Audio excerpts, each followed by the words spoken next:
Hey, Fanboy Nation. This is your pal Daffy Duck, and you're watching. We're watching You're watching Fanboy. Fanboy. A fanboy, etc. Fanboy Nation. Dot, I assume Tom.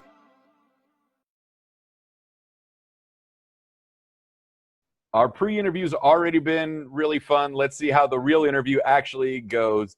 Jacqueline Piñol, did I say that right? Piñol. Piñol, I'm sorry. It's that little accent over the end that keeps screwing me over. Is playing Rio Morales for the second time, first time in Spider-Man, now Spider-Man Miles Morales. It's great to talk to you. I'm glad we got to connect on this. Yes, me too. Thank you. And you got Bosch, and you got so much other stuff going on. Miles Morales, for people that don't know, which if you're listening to this interview and know how much I cover comic books, you should be ashamed of yourself, is the first Afro-Hispanic character in comic books that took up the mantle of Spider-Man in the Spider-Man Ultimate Universe. Your face has been immortalized as his mother at this point, so you will never look older than 29 years old. How does that feel? Yay! Virtual clap emojis. Yeah, it's pretty awesome. And the funny thing is, I didn't even think of that until after the game came out and somebody asked me that. And then it kind of clicked in my brain. I was like, oh yeah, I will always look like that as Spider-Man's mom. And my son is only 4, so he's not quite excited about mom. He's more excited about Spider-Man whenever he sees it on the screen. But one day he'll appreciate. Okay, so now this is an egotism question. Which is better, being immortalized as 29 forever as Miles Morales' mom, or the Emmy nomination? Ooh, that's a hard one. Well, I'm gonna go with being immortalized as Miles Morales' mom, because that has a infinite amount of life. The Emmy nomination is more of like an actor's personal moment of gratification, but it comes and goes, and then you have to keep working really hard to try and like stay relevant and stay in the scene and blah blah blah. But Rio Morales lives on forever. And the bright side of that is when conventions finally start up, you can go to PAX and for the video games, you can go to any of the Comic-Cons, all that stuff, do signings there. Oh, that'd be so fun to get to actually meet some of the fans in person. We really did miss out on that, unfortunately, this time around with the timing. But I think other really beautiful things came out of the fact that everybody was home and cooped up and had been cooped up for so long, to stay safe, that I think we may have gotten maybe a larger audience, and more people that maybe would not have tuned into that particular game said, let's check it out. And then they fell in love with it. I get messages from all over the world. And it's pretty neat to see that people get inspired by the storyline and the characters. It's neat. Right. Downplay the whole Spider-Man's been around 60 years thing. People aren't going to check out Miles, who's been around for 20 of them. But I'm surprised, there's a lot of, moms that have reached out and said, my son plays it and I'd never been aware of it. I don't play video games. This is amazing. Like just little comments that get made and you just go, oh, wow. Other moms are noticing, which is, it's good. It's really a kind of, I just was taken by surprise by the whole thing. I wasn't expecting it. I'm just a mom too. So, there's a million things on the plate all the time. Well, you come from a Hispanic background, obviously. You said one of your parents was from Guatemala. Your other parent was from where? I'm sorry? Colombia. When you got to use your Spanish for Rio, which dialect did you use? We actually, I trained with a coach, and I have so many Puerto Rican friends. And having been, being from New York, because I was born in Queens and my parents lived at Jackson Heights, the Puerto Rican it's easy for me to fall into that. And if I speak to my Puerto Rican friends, I feel like I become one of them because their accent just blends into my speech. So I also just happen to have a good ear for languages. I speak multiple languages. So it's not hard for me to take that on. And it's part of my homework as an actor, to really bring that life out and be authentic as possible. Which Puerto Rican Spanish really helps with your voice acting, because Puerto Ricans don't breathe when they talk. And I tell all my Puerto Rican friends this, so please, anybody from Puerto Rico that doesn't know me, don't get mad. But you guys will keep talking till you run out of air. And then when we think the conversation's over, no, you take a breath and keep going. So, you know, if you want to become a Spanish language voice actor, learn the Puerto Rican dialect because there's no pausing, and it gives you great lung capacity. And if you get that, you get anything. Seriously. Yeah. No, it's fantastic. So it's pretty nice. I spent some time in Puerto Rico too. It's just not hard. I can hear just one phrase and it's automatically, it's like I'm Puerto Rican. My family who's from Colombia, they're like, why do you talk like that? You sound different. I'm like, yeah, I'm Puerto Rican. Hello. Right. Like when I speak Arabic, depending who I'm talking to, I can understand the Palestinian dialect, the Syrian dialect, the Egyptian dialect. But my mom's family is from Lebanon. So when Egyptians talk to me and I'm talking the way we normally do, they look at me and can't understand me. Like, how come you can understand us? I was like, well, all the movies come from Egypt. So we had to learn your dialect. Ah, yeah. Good point. Good point. What, you know, Miles, like we said, and Rio, you know, the cool thing about this character is that a lot of Hollywood-esque type shows like to show Hispanic families and African-American families from broken homes. And I think Miles is the actual first superhero who doesn't have dead parents when his story starts. How does that feel to break the stereotype of broken home, single mom type thing, or widowed mom, and allow that to play into a character? And what does that mean when moms of those ancestries start talking to you about a game, even though it is, you know, superhero based? Well, that was one of the most emotional points for me to connect with, is that you have this boy who's largely influenced by the example of his father and his mother. And even though in this game the father is no longer, it's his voice in his head and the example he led in life that drives him to be the kind of Spider-Man that he is. So what I love about the storyline and what the writers came up with is that he is the result of his parenting. That family matters, that family is so important, and it makes you who you are when you allow that, when you allow the positive influence of your parents to sit with you. And even if you have to make a tough decision, with Miles has a lot of like good guy, bad guy decisions to make, I think his mom's voice and his dad's voice is always in there. And the fact that Rio is a strong mom, you know, even though she's a widow, you know, she's not a victim. She's proactive, she's strong, she has a voice, she's going to have it heard, and she's not just going to lean on the coattails of her son, she's actually going to lead the charge, you know. I love that women are written that way because I know a lot of women that way.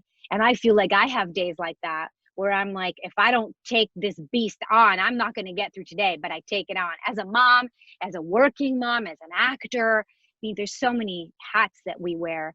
It's kind of nice to see that in a character played out naturally, you know, not forced. Well, let's be honest. Immigrant moms are like that. You know, I'm 6'3". My mom is an older woman now. I'm still scared of her. Right? Yeah. You know, that's why I was kidding around during the holidays, but I posted a beautiful photo from the video game, and I reminded all gamers to call their mother on New Year's Eve. Well, that's a fantastic thing. And, you know, Emmy nominated, I mean, what does that mean to you as well? Because, you know, you put so many years and work into it to get into your craft, and people are like, oh, is he calling her old? No, because I know how you clickbait people are going to sit there and want to pick on something. I'm saying that she's been training for a long time and got a great gig. So stop with that stuff. I know how you people work. You know, what does that mean to you that like it's culminated into an Emmy nominated series, and on top of that, it's for a show on a streaming service?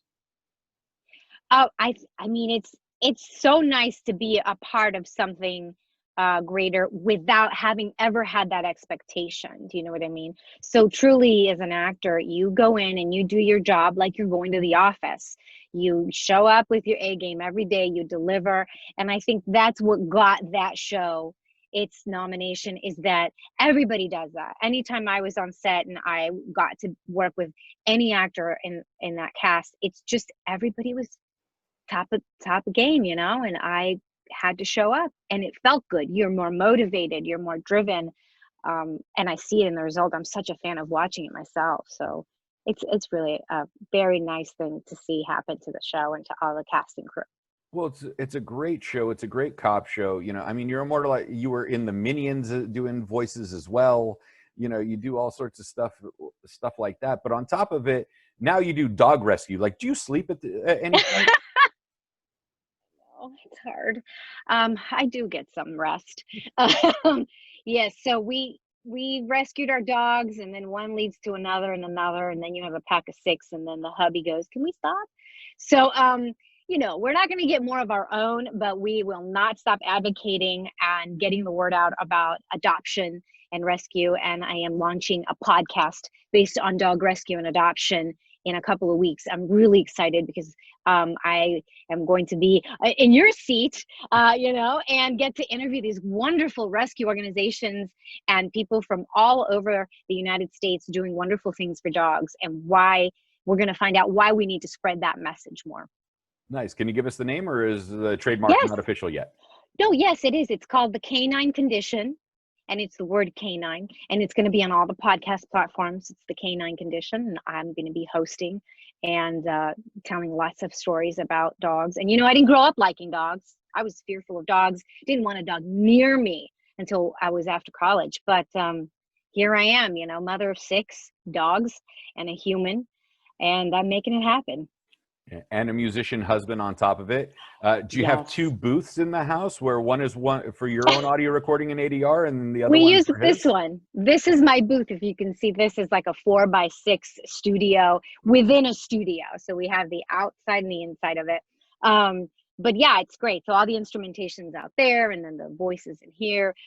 We enjoy it. We want to stay creative. We want to do things outside of just waiting for that phone to ring, or that email to come through saying there's a job opportunity. We want to create our own jobs as well. And you just kind of want to give back. We have a young son who we want to be a good example to. So, just like Miles Morales, I really can connect with Rio Morales, because I feel like our kids give us a reason to do more, to be better, and to give back to the world that we're going to leave one day, and they will stay in and hopefully carry on that torch. So that's important to me. Well, let's hope. And I'm going to throw out my crystal ball prediction on how your husband, Johnny Blue, got you to go out with them, is that he learned an acoustic Argentinian song that he serenaded you with, because he's just that talented of a musician that he had to learn it in another language in order to sing to you. I mean, you're close, but I'll tell you what it was. He sang in Chinese. And I had just been back from China because I was studying Mandarin. And I was like, he speaks Mandarin? I kind of like it. And he loves pugs. And I had a pug. And it was coincidence. He didn't plan to tell me he loves pugs. So those 2 things, I was like, okay, this guy's a keeper. And Johnny, we now hate you for making the rest of us look bad that are not musically inclined. So thank you for that. No, we're just teasing. No, Johnny's a talented musician. You guys seem very happy and everything else. And, I just have to ask this for my own personal query. You have 6 dogs and a 4-year-old child. Yes. How soundproof is that booth? Well, let me tell you, there are times when Johnny's like, I need to work in the booth. Yeah, right. He doesn't. He just comes in here for a Zen moment, So we try to make it happen. But we have really good dogs. And that's part of also sharing the canine condition with people, is teaching people how to raise a very well-balanced, healthy, and happy dog. So my dogs don't bark. They don't even lick us. We taught them, we don't want licking on the face. So, there's all kinds of wonderful, happy, healthy ways to teach your dog to be a fantastic companion. And that's part of it for me, is so that we have less homeless dogs and more happy homes. How do you go from being scared of dogs to all of a sudden being the ultimate dog trainer? I'm not going to use the other word because, I don't want to get sued by Caesar for stealing his title. But, how do you go from fear to 6 pets? I don't know how that happened, but I think it started with the dogs earned my love and trust along the way, in life, other people's dogs. And I took a chance, and then I met puppies, and there's just little steps in life that took me to one day realizing that their companionship and that sweetness and that devotion that they want to give you It's unmatched. I mean, even my son isn't that unconditionally loving. Although I want him to be. I'm always trying to hug him, and he's like, let go. Whereas if you just grab the dogs and squeeze them and hug them and love them, they'll take it forever. It's awesome. Wait a minute. He's 4 years old and he already doesn't like being hugged by mom? Well, because I kind of like squeeze him, and he just kind of can't breathe sometimes. So he's like, Mama! But I just can't get enough. I just want to like take him in and be like, I love you. And how is it raising a child with a dog in the house, or at least 6? How do you get him at 4 years old to kind of understand that, you don't pull on the dog's tail or the dog's ear or put your hand in the dog's mouth because it could bite you or any of those things? Yes, that's been since he was a baby. We had 4 when he was born. And so he's kind of grown up with them. They're like his siblings. He's like Tarzan. So he just kind of learned the world exists only with animals in it. So for him, it's natural to not be mean to them or hurt them because they're loving, but we stay on it. We actually stay on it more now than we did when he was younger, because now they get more curious at 4 or 5 years old. But that's what I also think is important as families to know, that we have to teach children how to be dog friendly.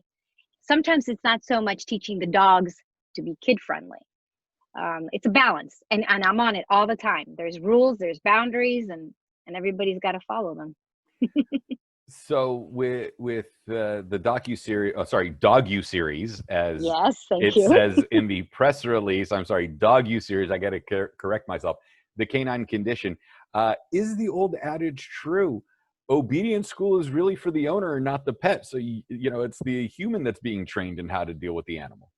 Yes, that's what you just said is exactly right. Because if we know how to communicate with them, tell them what we want and how we want it, they listen, they follow, they learn, and they just want to please you. That's why they're man's best friend, so the saying goes. If only humans could actually interact with each other in that regard and tell them what they want instead of hint and drop clues and huff and puff. Instead of yes means no and no means yes. Right. Is everything all right? I'm fine. Really? Yes. Okay. Yeah, exactly. And underneath, you're like, why can't he guess what I'm actually thinking? Right. Right. You're turning purple, so I don't really believe you're okay, but sure, let's go with it. Yeah. And dogs are very clear. They are very clear. They're so easy to communicate with. If we humans just took the time to use the proper language and body language, and to read their body language. So I'm fascinated by the whole thing, to be honest. I've learned, I think, to be a better person and more aware of surroundings in life, of other people's energies, all based on what I've learned from my dogs. Okay. So we're going to put it this way. Dogs are loving, caring, kind animals that humans can learn from, and cats put you in an abusive relationship. So we no. Oh, cats are a whole other, the feline condition. Maybe that'll be like the next series that I attempt, Well, I'm allergic to cats, so I always have to distance myself from them as much as possible, whether emotionally, and then just be mean about them. Not mean to them, just be mean about them. That's funny. So how did you come up with the title, The Canine Condition, for the Dog-U series? What's something that you learned early on in obedience training for your dogs that you could actually use on your son? So Johnny came up with the title, so I do have to give him credit. And it was just based on brainstorming while we were already shooting the documentary. I was pregnant with my son when we started shooting. I just got pregnant, and I was like, oh my God, we can't stop the shoot now. And we just went for it. I went through 9 months of traveling, filming, and then, after doing post. And it's been a real whirlwind trying to get this off the ground. Lots of years of research and updating stories. And then as far as my son, I think, tell me the last part of the question was, how do I get him to? I said, what did you learn from training dogs that you could actually use on your son? I actually use commands on my son. So like hand signals, and so that I don't have to yell. I don't want a home where there's a lot of yelling and direction, So, this finger, like my index finger up, means quiet, sit, wait. And then if I count to 3, instead of counting to 3, I just use my fingers. And he knows. He doesn't let that third finger come up. He knows I want him to do something. He's going to run and go get your sweater. And I'll put my fingers up. 1, 2. And then before 3, he's gotten his sweater and he comes back. You know, you're doing him a real disservice because he hasn't learned how to dodge slippers yet. You know? La chancleta. Yeah. You know, Latino families. Oh, no. Oh. We taught you guys, we taught the Spaniards that. You guys being late is because of us. Flying slippers is because of us. You know, fighting, drinking, making up, and then fighting again is because of us. We taught the Spaniards that for the 700 years that we ruled Spain. That just came over with their, you know, cruel immigration policies. That's one of the side effects. That's why you guys are so much like us. You know, I love that. That's how you guys became so good at soccer. Like how we became good at soccer is because we got that head movement going from dodging slippers. Got it. Oh, that's it. Yeah, people are like, my God, I don't know what the hell they're talking about, but they're having a good time. So that's all that matters. Yeah. You know, oh, yes. so dog mom, you know, disciplinarian, actress, voice acting, you know, obviously from the video game and cartoons, live action. I have a feeling that animation, because of this hellish pandemic that we've been put through, is really going to push animation into the forefront and finally get the credit it deserves as an art form and part of the film media. What does that mean for your career at being able to transition between the two when more voice acting gigs come in because of the downtime in regards to COVID? I personally love it. I think, you know, because I've been doing it for a while, I have a lot of opportunity, but the competition is fierce, you know, and there's a lot of, you know, bigger names and established, you know, on-camera actors that are now wanting to dabble into the animation and voiceover world. So I just look at it as more opportunity, and I always give it my best shot. And I say, hey, if I'm the one, great. If I'm not, I just keep trying. But I do love that there is an increased amount of opportunity for more women, for more Latinas, for just the whole spectrum of casting has opened up doors for more people. You know, it's not so generalized and typecast. Well, you speak 5 languages, which is a great asset on top of all this. I mean, you can do a bilingual character and go back and forth between multiple languages. But have you voiced a character in English and then voiced the same character when they did the foreign language dub in Italian, French, Spanish, or Mandarin? Yes, I've done it in English and Spanish, and then I've done some for English and Italian. So that's been good. I've done a couple of radio spots where it's English and French, you know, but those are just the radio spots where I get. So I've booked a lot of work because I can do the same role in multiple languages. And then, you know, I get cast, and then I love that. That's one of my favorite things to do, is to play it in multiple languages. With some with some phrases, they don't necessarily translate from English to Mandarin or French or Spanish or Italian or Greek or whatever. Do you get a say in the script because you know the language itself, how the phrase would be turned in that language and slightly adjust it instead of going, you know, a Google Translate word for word adaptation? Yes, absolutely. So I've been very lucky in that when I get those scripts, and, you know, even if they're not asking me, I'm going to say something, because, you know, you have to be genuine and authentic to that character and that voice and that culture and the language. So I will ask, or if I know for sure, hey, this is definitely not the way it should be said. But also, a lot of the writers are always very open. They do their homework. They research enough to bring to the table what's already the closest thing to what we should be saying. And there might be some discrepancies here and there, but for the most part, it's always a collaborative effort. And I've been very lucky to work with crews like that. Oh, that's fantastic. Because there was a documentary that came out a handful of years ago called Being George Clooney. And it was all the international voice actors that did the ADR for George Clooney in their language. And then one of the guys happened to be a medical doctor. And so he was reading the lines that were translated. He's like, well, this is wrong. This is wrong. It wouldn't be this. It would be this medication. And they're like, well, what makes you an expert? He's like, well, I'm an actual doctor. So they brought him on not only as the voiceover dub for George Clooney, but as the medical consultant for the show to make sure the terminology was correct. That's brilliant. That's brilliant. And I've had that happen to me with accents or like regional, because my family is Colombian. And if there's Colombian characters on a show and I'm working, they're like, hey, would you mind being like a consultant?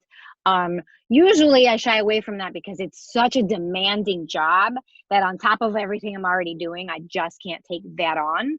But of course, I'm happy to help or relay information because I want it to be right. I want actors to say things that are correct and authentic. And bump and pay. That's all we can ask for. Hey, and that too. We're looking out for you financially. You got 6 dogs, a kid, you know, a goldfish, a husband who's a musician. No, no, he's very successful. So we're just teasing, but you know, I mean, John, I haven't interviewed your husband yet. I'm probably going to at some point. Since your husband has done a lot of soundtracks, we're gonna throw Johnny in here and, like, you know, may see how loyal you are to his musical skills. What's your favorite song that he's put on a soundtrack? For Miracles Happen. Miracles Happen from Princess Diaries too. Okay. So we don't even need to like do a follow-up. Are you sure or anything like that? That came out before I even finished the question. I just knew it because that was one of the very first things he did. And to this day, I mean, he gets so many fans from all over the world and kids that see it for the first time. And then, or people that happen to know us that we just didn't tell them that he did that. And they go, oh my gosh, was that Johnny? I'm like, yeah, that's Johnny. So yeah, that's sort of that immortalized sort of, I feel like that movie will live forever through the generations. And it's one of those that each generation will come in and see it and be like, oh my gosh. So that was a big one for him. Well, that's a big one for Johnny. But again, you know, Rio Morales is a big one for you. I mean, you're immortal in a comic book video game. Yes, he loves that. And he was the one who he had asked me early. He's like, do you realize that you're immortalized in video games? And I guess I just didn't connect the two at the time. I just did. I go, oh, really? Yeah, okay. Now I know what he means. I know people have obviously recognized you for your work on television and film and whatnot, but do you ever get that gamer who comes in and looks at you and kind of goes, I know her, but I'm not sure from where?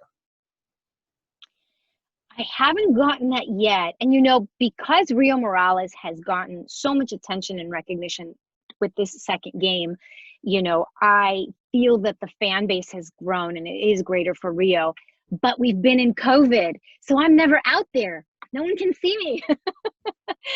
So the timing of it all.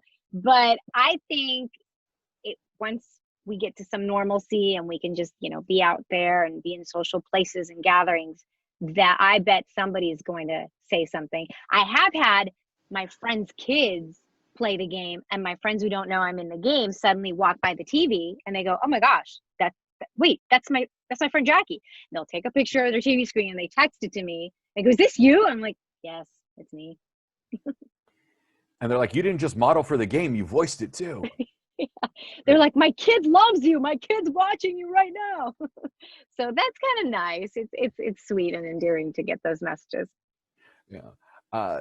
It's got to be fun when it's, you know, a superhero thing, because superheroes have taken over. We just had the Critics' Choice Super Awards. You know, it's gone in. I was talking to somebody like, how excited are you for the Super Awards? And I was like, I'm afraid it's going to be like disco. Like it took 4 years to get disco onto the Grammy Awards, and then it was just a one and done. So that terrifies me, but it seems like it's going to be here for a while. When they finally do a live action Miles Morales film, would you like to play Rio in the live action version, since the quality of the video game itself looks virtually identical to you anyway? Oh my gosh, I would love that. Are you kidding? That would be beyond amazing. Super, like, that's one of those things that got onto my wish list after I started doing the game, but it's so far out there in my mind that I can't even, you know. It's on the wish list. That's all right. We'll harass It's okay to say it, right? Because, you know, I have -10 pull with him, so. So, but yes, that would be, and I really feel like I, as a person, connected with Rio when I did the audition, the material, everything, although everything was very secretive and I didn't know a whole lot. I just had the material in front of me. there was something in me that I had just become a mom when I auditioned for the original game. So I think that brought everything to me in a way that I couldn't have emotionally connected the same had I not been a mom at the time. I dig it. Jackie, I'm going to leave you with this, and it's a very mom question. Mm. All right. Let's say you get pregnant again and it's twins. And so Oh God. you know, and your mom will be thrilled and like, oh, finally 3 more grandkids, or, you know, 3 grandkids total or whatever. But you decide to give it all up to just, you know, raise your 19 dogs by then and your 3 kids. What do you want your kids to know about your career? That no matter how big or small a job, I always gave it 110%. So every single job was exciting, and I was passionate about it, and I did it as if it was the last job I was ever going to do. I dig it. Jackie, thank you so much for your time. You're playing Rio Morales and Spider-Man Miles Morales. You're on the series Bosch. You're killing it everywhere. You got your documentary series. Remind me the name, Canine Connection? The Canine Condition. Canine Condition. Sorry about that. Where can we find you on social media if we want to connect and follow you and see your life and watch you grow into a 9-month pregnancy while you were filming Canine Condition? Oh my goodness. So I am on Instagram, Twitter, and it's Jackie, Jacqui, Piñol, Pinol. You know, the social media doesn't do the enye. So Jackie Piñol. And I stay current on there, and I communicate with all, you know, friends and fans alike. And yeah, you can follow me there. And thank you so much. This has been such a fun interview. You made me think about things I hadn't thought of. I will not be having twins, but thank you. We're just, you know, we got to have fun. We got to crack jokes. It can't always be serious. So what type of mic do you use? Yeah, the difference between voice acting and being on camera is that you don't have to wear makeup and you get to put your hair in a bun. Oh, you get to work in your pajamas from home. Like, we crack those jokes early on, but I mean, at this point, you know, not everyone needs to hear the same joke over and over again. Right. Yeah. Awesome. Jackie, thank you so much. Thank you. It's been a pleasure speaking to you. Pleasure's all mine.